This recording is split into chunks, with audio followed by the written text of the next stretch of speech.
Canada now has a gender-neutral national anthem after Senate passes bill. Bill must now receive royal assent by Governor-General before becoming law.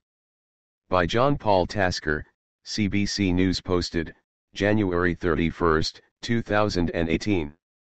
The Senate finally passed a bill that renders the national anthem gender-neutral Wednesday despite the entrenched opposition of some conservative senators.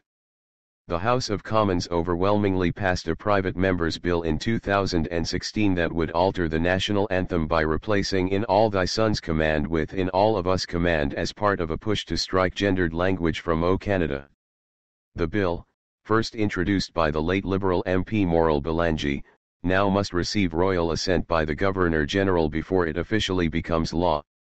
Independent Ontario Senator Frances Lankin, the bill's sponsor in the upper house, said she was elated after the bill's passage.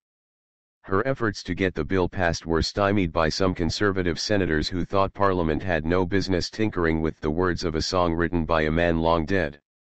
Independent Quebec Senator Chantal Petitclerc, a former Paralympian who has been awarded 14 gold medals for wheelchair racing, said she was jealous of those athletes headed to Pyeongchang for the Winter Games, as they will finally be able to sing a gender-neutral anthem, an option that wasn't open to her when she competed internationally in the 1990s and early 2000s. After 18 months of debate in the Red Chamber, Lankin introduced a controversial motion in the Senate Tuesday evening that would effectively shut down debate and immediately move to a vote on the bill. Conservative senators were furious that Manitoba Sen. Don Plett, who has long opposed the bill, was not able to speak in opposition to such a motion.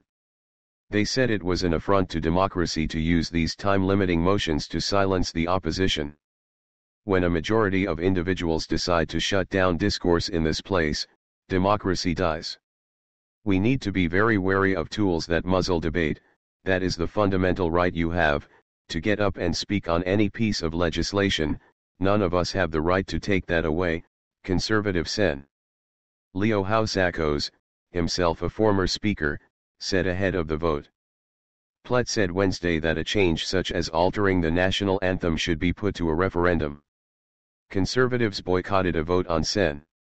Lankin's motion and thus missed the final vote on the bill, which passed on a voice vote as only independent and liberal senators who were largely in favor of the change were present in the chamber. Although, some NEAs could be heard coming from a handful of those senators. At least one Tory senator accused Senate Speaker George Fury, who was appointed as a Liberal by Jean Chrétien but now identifies as non-affiliated in his nonpartisan role as Speaker, of conspiring with independent and Liberal senators to ignore conservative senators who wanted to speak against the bill.